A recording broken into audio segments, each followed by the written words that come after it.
감사에 감사하라. 이것이 그리스도 예수 안에서 너희를 향하신 하나님의 뜻이니라. 아멘. 얼마 전에 차를 타고 가면서 라디오 방송을 들었는데 교회 중직을 지냈던 아버지의 아들이 방송국에 편지를 썼던 내용입니다. 그 아버지는 생전에 가정이나 교회나 직장에서 굉장히 불평이 많은 분이었던 것 같습니다. 직장생활도 만족하지 못하고 자주 이직을 하면서 한 곳에 오랫동안 있지 못했던 분이었습니다.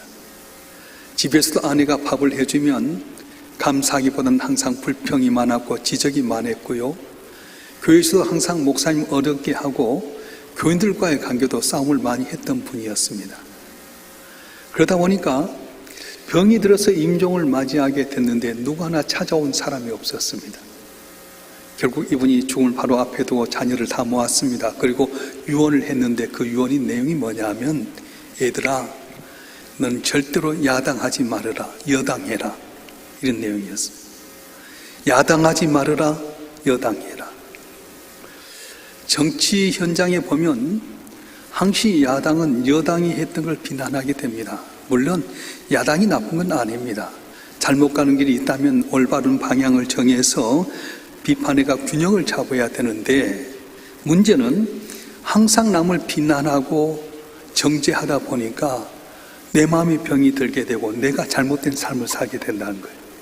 그래서 이 아버지가 마지막 돌아가시면서 내가 야당의 입장에서 항상 남을 지적하고 비판하고 비난했는데, 그러다 보니 내 인생이 이 모양 이 꼴하게 되었다. 얘들아, 넌 야당이 되지 말고 여당이 되어라.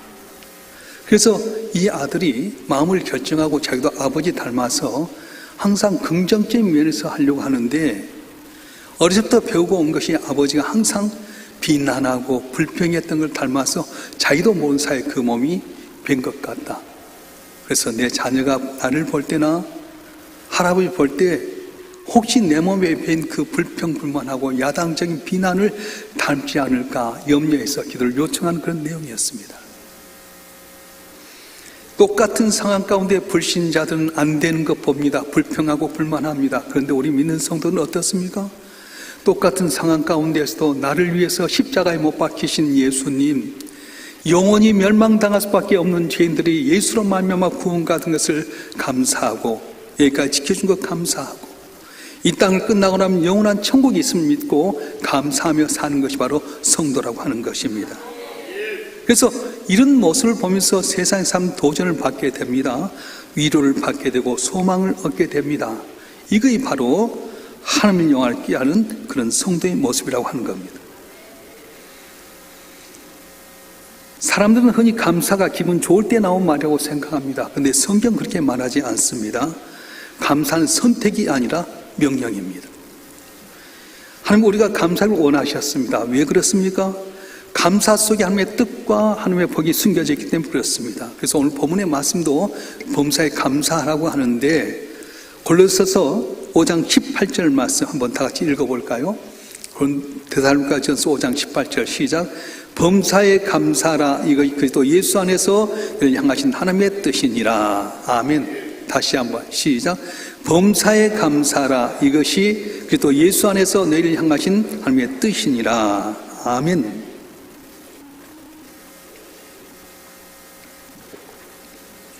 왜 하나님은 사도 바울을 통해서 범사에 감사하라고 하는 것입니까? 먼저는 감사는 하나님의 뜻이기 때문에 그렇습니다. 본문이 명확하게 말합니다. 범사에 감사하라. 이는 그리스도 예수 안에서 너희를 향하신 하나님의 뜻이다. 범사란 말은 영어로 in everything, 모든 일, 슬플 때나 기쁠 때나 기분이 좋을 때나 기분이 나쁠 때나 감사하라 말씀하셨어요. 감사는 감정이 아니라 결단입니다. 요셉을 한번 볼까요? 요셉이 형들에 의해서 애굽 땅으로 종으로 팔려갔습니다. 자기 형제에 의해서 애굽 땅으로 팔려갔습니다. 억울한 누명 쓰고 감옥에 갇혔습니다. 근데 감사는 하나님의 뜻을 이루는 길입니다. 감사하지 않는 사람은 환경의 노예가 되지만 감사하는 사람은 환경을 뛰어넘습니다. 그래서 바울은 감옥에서도 감사하고 매맞으면서도 감사하고 굶주리면서도 감사했습니다. 그래서 어둠을 뚫었었던 것입니다. 우리는 흔히 감사는 상황의 결과라고 생각합니다. 좋으면 감사하고 안 되면 불평하고 그런 것이 아닙니다. 바울은 감옥에서도 감사했어요. 상황이 어렵다고 불평한 것이 아니라 상황을 뛰어넘어서 감옥에서도 감사해서 함께 귀히 쓰임 받았던 겁니다. 그래서 사도 바울이 감옥에 갇혀 썼던 성경 가운데 하나가 빌립보서입니다.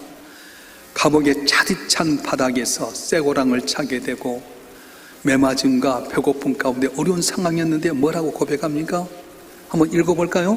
빌립보 4장 6절 말씀 한번 읽어보겠습니다. 시작. 아무것도 염려하지 말고 다만 모든 일에 기도와 간구로 너희 구할 것을 감사함으로 하나님께 아뢰라. 무엇으로 하나님께 아뢰라? 감사함으로 하나님께 아뢰라 그랬습니다. 감사는 감정이 아닙니다. 감사는 기분이 좋아서 감사하는 것 아닙니다. 믿음으로 결단하여야 하는 것입니다. 제가 잘 아는 권사님이 초등학교에 다니는 손녀딸이 몸에 병이 걸렸어요. 병원에 가서 봤더니 의사 선생님이 고개를 흔듭니다. 앞길을 알지 못하겠습니다. 다 절망에 빠졌습니다. 그런데 이 손녀딸이 교회 학교에서 배웠는지 모르지만 감사하는 거예요. 하나님, 오늘 아침에 창살로 햇볕이 들어와서 감사해요. 하나님, 오늘 엄마가 내 손을 딱 잡아줘서 감사해요. 하나님, 할머니가 날 위해서 기도해 주셔서 감사해요. 하나님, 먹으면 토하는데 오늘 안 토해서 감사해요. 감사하는 거예요. 근데 신기하게도요, 하나님의 은혜 가운데서 이 애가 병 고침 받아서 대학을 갔는데 대학에서 들어간 다음에 그런 간증을 했어요. 감사는 나를 살리는 약이었습니다. 감사는 나를 살리는 약이었습니다. 그렇습니다. 질병 때문에 어려움 당하고 물질 때문에 곤란 당하고 가정이 풍파 위기 속에 있음에도 불구하고 감사하는 가운데 하나님께서는 그 가정의 모든 문제를 해결한 약처럼 고침받게 하고 회복되게 하고 평강을 주셨다고 하는 것입니다.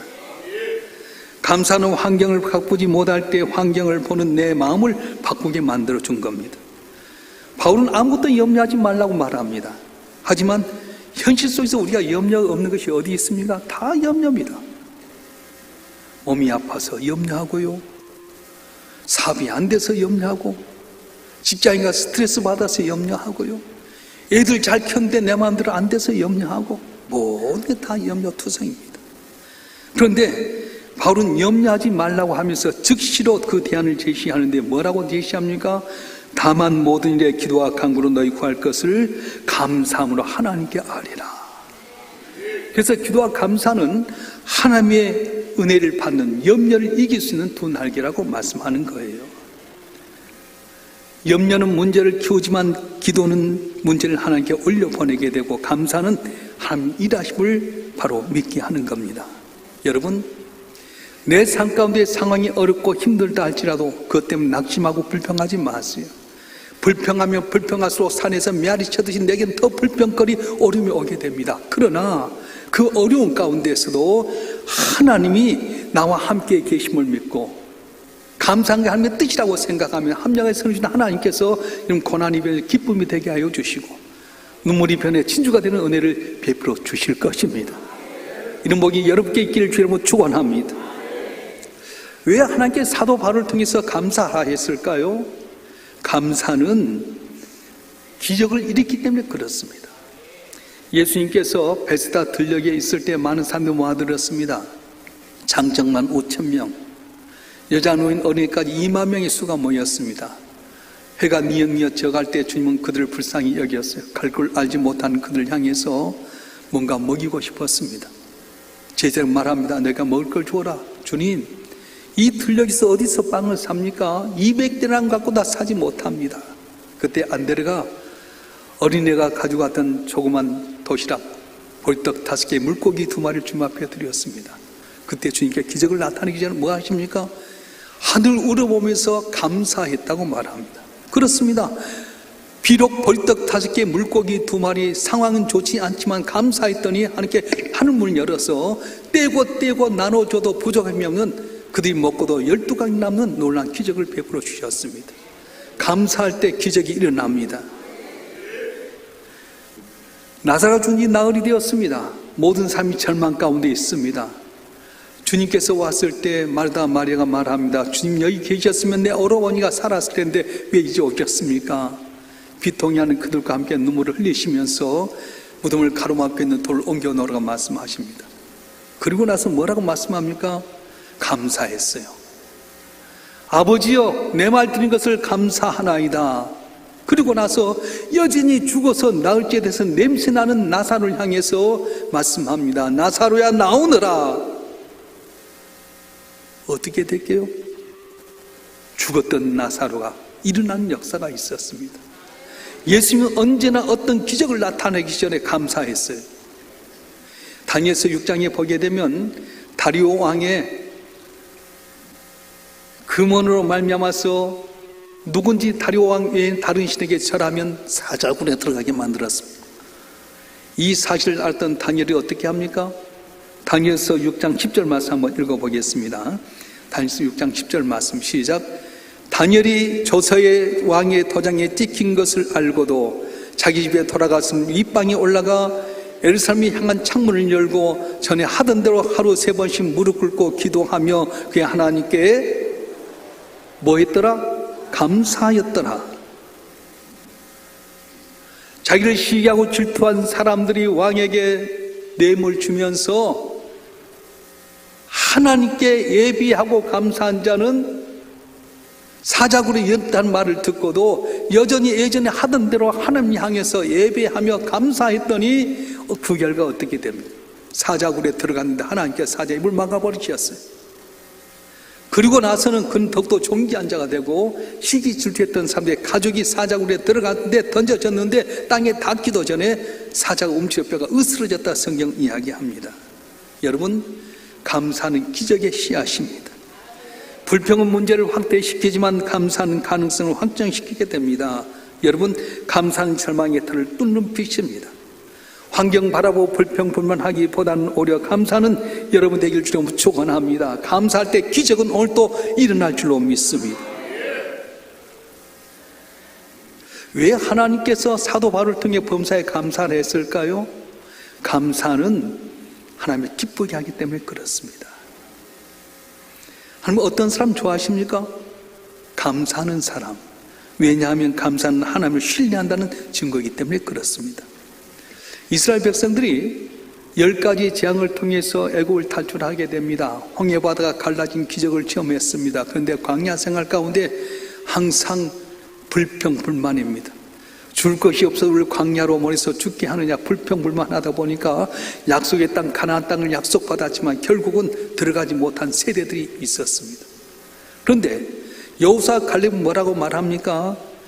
우리가 능히 올라가 그 땅을 취하리라. 하나님이 우리와 함께 하신다. 그는 우리의 밥이라고 고백했어요. 그들은 환경 바라보지 않고 약속의 말씀 붙들고 감사했더니 하나님께서 두 사람은 약속의 땅 가나안 땅에 들어가게 하셨는데 한 사람은 최고의 부자, 최고의 권력자 되게 했다고 하는 겁니다. 그렇습니다. 감사는 하나님 기쁘게 하고요, 불평은 하나님 마음을 섭섭하게 만드는 겁니다. 감사하는 사람에게 하나님 더 큰 은혜를 주시는 거예요. 할렐루야. 누가복음 17장에 보면 예수님께서 예루살렘 내려가는 가운데 사마리아와 갈릴리 사이로 지나가게 될 때 열병의 나병 환자들이 외칩니다. 예수 선생이 우리를 불쌍히 여기소서. 그들 불쌍히 여겼던 예수님께 그를 향해 말씀합니다. 가서 제사장이 너희 몸을 보여라. 이 말은 너희가 나을 것이라고 하는 그런 말씀이었어요. 그래서 이들이 말씀에 순종해서 가는 가운데 그 나병이 낫게 됩니다. 얼마나 기뻤겠습니다. 그런데 나병이 10명이 나았지만 그 가운데 한 사람, 몇십 천 됐던 사마리아 사람 주님 앞에 나와서 무릎을 꿇고 감사하고 함께 영광을 돌려서 그때 예수 뭐라고 말씀하십니까? 10사람이 다 깨끗함을 받지 아니하였느냐? 그 9은 어디 있느냐? 이 이방인 내에 하나님께 영광을 돌아온 자가 없느냐 하시면서 돌아온 그 사람, 감사로 온 사람에게 주께 특별한 말씀을 하셨어요. 일어나 가라. 내 믿음이 너를 구원하였느니라. 감사는 믿음이 있는 자가 하는 거예요. 10명이 다 육체적인 병은 고침받았지만 영혼의 구원은 감사하는 이 한 사람에 있었던 겁니다. 그렇습니다. 이렇게 감사할 때 하나님 기뻐하시고요, 더 큰 은혜를 주십니다. 마치 부모님들이 자녀들이 어머니 아버지 고맙습니다 하면 더 많은 걸 주고자 하는 마음처럼 하나님은 감사한 자를 기뻐하시고 더 복을 준다고 말씀하신 거예요. 그런데 그 복이 단지 물질적인 복만은 아닙니다. 마음의 평안일 수도 있고, 관계가 회복되게 하고, 건강도 주고, 영혼의 평강까지 함께 주신 은혜라고 말씀하셨어요. 그래서 하박국 선지자는 뭐라고 말합니까? 비록 무화과 나무가 무성치 못하며 포도나무에 열매가 없으며 외양간에 송아지가 없더라도 나는 여호와로 말미암아 즐거워하리로다. 아무것도 없지만 감사했습니다. 그 감사 속에 하나님의 구원이 임하게 됐습니다. 감사는 환경을 바꾸지 않아도 내 마음의 세계를 천국으로 바꿔가는 것입니다. 할렐루야. 환경은 여전히 어렵습니다. 그러나 감사하면 내 마음이 천국이 된다고 말씀하신 거예요. 농부들이 가을에 추수해서 하나님께 이렇게 감사드린 것은, 내가 수고했지만은 내 수고는 아주 적은 것 보시고 하나님의 은혜였습니다 하는 고백이 담겨 있습니다. 과학적으로 계산해보면 씨를 뿌리고 김을 메고 거름을 주고 하는 농부의 수고는 씨앗이 자라서 열매를 맺는 과정에 1% 정도밖에 안 된다는. 무슨 말씀? 씨를 뿌리고 김 메고 노력했지만 이것은 자라는 과정이 1%에 불과하다. 왜 그렇습니까? 씨앗에 생명력이 있고요, 토양이라든가 기후라든가 환경 등 때를 따라 좀 여러 가지 것이 있어서 열매를 맺는 것이지, 농부의 수고는 1%에 부족하다는 거예요. 그래서 농부가 힘껏 농사를 했지만은 열매를 주신 분은 하나님이라고 고백하면서 농부들이 추수해서 감사절을 드리겠다는 겁니다. 우리가 짓는 농사는 꼭 밭이나 논농사만 아닙니다. 자녀를 준 것도 우리가 농사입니다. 내가 애써서 키웠지만 내가 노력해서 애를 키운다고 해서 애들이 잘 되는 겁니까? 하나님이 도와주셔야지 내 자녀가 내 기쁨이 되고 잘 되는 것이죠. 가정도 농사짓과 마찬가지입니다. 부부가 만나서 산다고 해서 행복합니까? 노력한다고 되는 것 아닙니다. 하나님께서 항상 그 여건을 주장하시고 때를 따라 돕는 은혜 주셔야만이 그 가정이 평안하고 행복한 가정이니, 노력한다고 똑똑하고 돈 번다고 평안 오는 것 아니에요. 사업도 농사가 농부한 것과 마찬가지입니다. 열심히 노력했음에도 불구하고 경제가 어려우면, 나라 사랑이 어려우면 다 어렵잖아요. 대인관계도 마찬가지입니다. 내 준비도 마찬가지입니다. 준비한다고 되는 것 아닙니다. 하나님이 은혜 주셔야 되는 겁니다. 이렇게 따지고 보면 1년 내내 농사한 것이 하나도 없습니다. 그래서 1년 동안 내가 내 삶의 농사 가운데서 살아보니까 나도 수고했지만 하나님께 때를 따라 돕는 은혜로 내가 여기 있게 된다. 오늘 이 자리에 나오게 된 것도 하나님의 은혜다. 또한 내 삶 속에 건강은 그 하나님의 은혜다. 내 자녀가 얼굴과 얼굴 대해서 보니까 하나님의 은혜다. 그렇지 않습니까? 제가 잘 아는 목사님 사모님이 얼마 전에 56살 나이로 돌아가셨어요. 지역이 변화가 되고 교회가 이제 더 서가게 될 텐데 갑자기 암이 와서 돌아가고 말았어요. 목사인데도 불구하고 은혜 아니면 죽을 수밖에 없습니다. 대통령 고난 받았어도 은혜 아니면 고난 당할 수밖에 없습니다. 대기업이 잘한다고 되는 겁니까? 관사의 정치로 길 막아버리면 다 어둠 속에 있을 수밖에 없습니다. 그래서 우리는 어떤 환경 가운데 감사해야 될 텐데 많은 사람들이 하나님께 감사하지 않습니다. 그 이유는 자기를 제대로 몰라서 그렇습니다. 어떤 사람 내가 자기가 대단한 줄 착각하고 살아갑니다. 그래서 기고만장해서 감사하지 않고 교만합니다. 어떤 사람은 자기 절망에 빠져서 감사 대신에 원망합니다.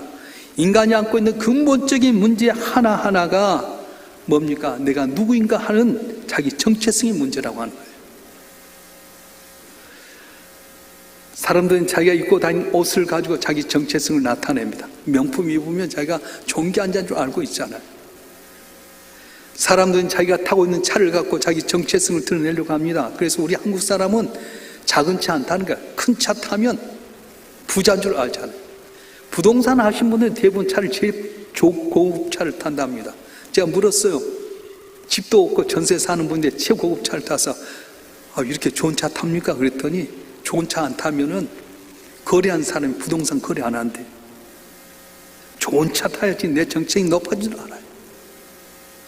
명품 가방 들면 내 인생이 명품인 줄 착각할 때가 많아요. 근데 정말 외형적인 것이 내 삶을 새롭게 변화되고 나의 정체성을 올리는 겁니까? 어떤 사람은 자기가 세상에 가장 쓸모없는 존재라고 생각하면서 자기를 학대하며 살아갑니다.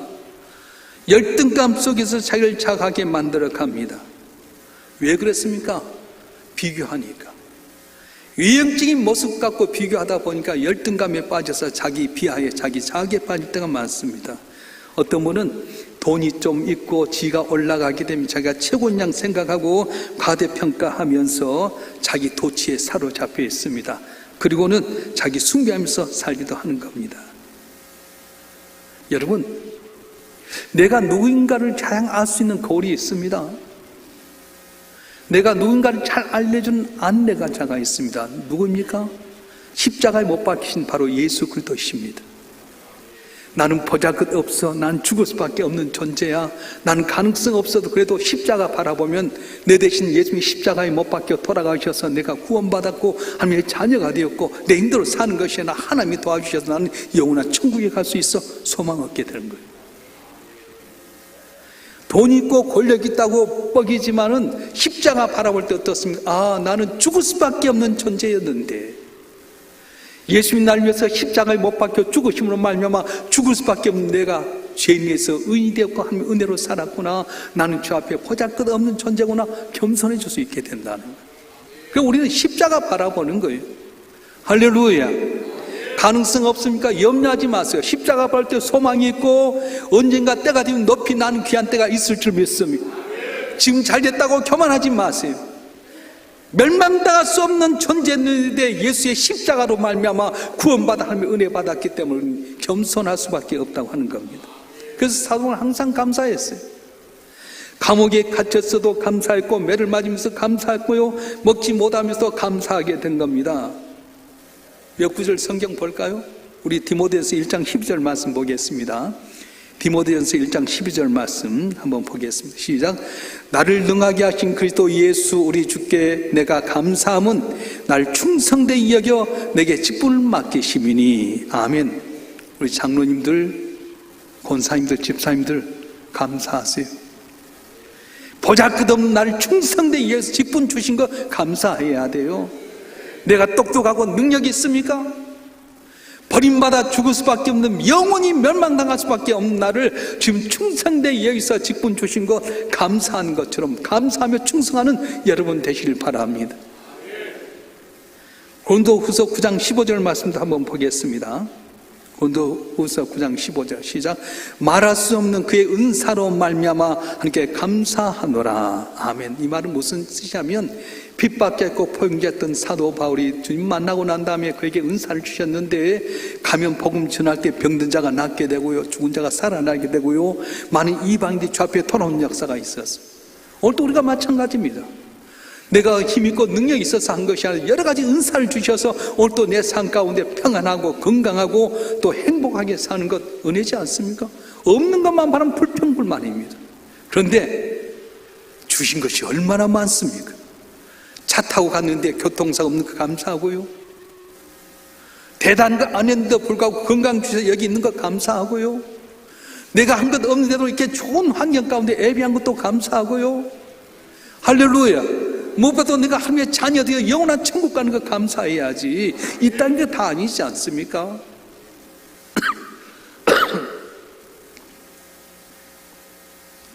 오늘 추수감사주일입니다. 지난 1년 동안 우리 가정의 밭에, 나의 사비라고 하는 밭에, 내 생활이라고 하는 밭에 내가 씨를 뿌리고 물을 주고 거름을 주고 애써 왔습니다. 그런데 농부가 씨를 뿌려서 애쓴 것만으로 된 것 아닌 것처럼 내 힘대로 된 건 아니에요. 하나님께 우리 삶 가운데 때를 따라 돕는 은혜 주시고 도와주시고 인도하시고 지켜주셔서 여기까지 오게 된 것입니다. 더군다나 멸망당에 마땅해야 될 내가 주 앞에 용서함받고 하나님의 자녀로 되어서 귀한 존재 되게 해주셨습니다. 오늘 하나님 품에 살게 하신 것도 감사하고 교회 품에 있게 한 것도 감사하고요, 장차 천국을 상수하게 된 것을 보면 감사할 것뿐이지 않습니까?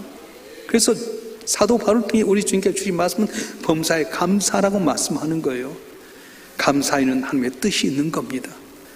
고난이 고난이 아니라 이 고난 가운데 하나님의 때를 따라 동네로 담을 넘어서 복받기는 하나님의 뜻이 있습니다. 감사는 하나님 기적을 당기는 자석과 같습니다. 감사하면 하나님 기쁘게 만들어서 더더욱 넘치는 복을 받게 되는 겁니다. 저희 식당에 가서 보면 그런 경우를 많이 봐요. 서로 밥 내겠다고. 내가 밥 낼게. 우리 집 한국 사람은 막 밥 살려고 할 때가 많아. 근데 하나님께 너무 인색할 때가 얼마나 많습니까? 아니 서로 밥 살려고 하는 그 사람보다 하나님 주신 은혜가 적습니까? 그 우리 교회는 수년 전부터 하루에 1,000원에 감사하자. 1년 365일 동안 하루하루 1,000원에 감사 못하겠느냐? 그래서 추수 감사절만큼 우리가 365일 36만 5천을 통해서 우리가 하나님께 감사하자. 그럼 남은 삶의 여정 또 감사가 넘치지 않겠나 해서 그렇게 왔어요. 환경이 어렵고 절망적인 상황이 있습니까? 염려하지 마세요. 하나님께 감사하면 하나님께 기적을 줄 믿습니다. 문제가 해결될 줄 믿습니다. 감사하면 더 많은 것 채워준 은혜가 있는데 여러분 한 분 한 분이 더 많은 은혜를 받는 주인공 되기를 주로 축원합니다. 기도하겠습니다.